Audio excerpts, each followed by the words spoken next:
Hi everyone! Want to keep your child safe while they play Roblox? In this video, I'll show you how to set up parental controls in just a few steps. Let's get started. Start by logging into your child's Roblox account to your PC or mobile device.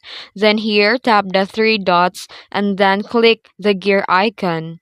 Then, select the settings and go to the privacy or the parental controls.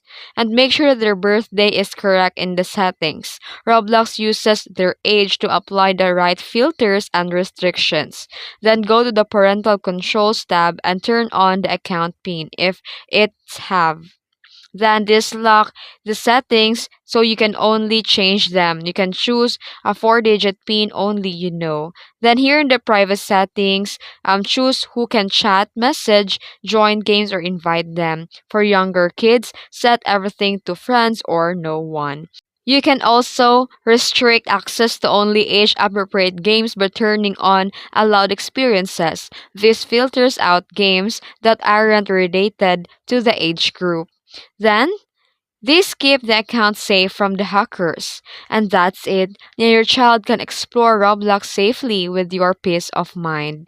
And that's it. If you found this video helpful, don't forget to like and subscribe for more tutorials. Thanks for watching.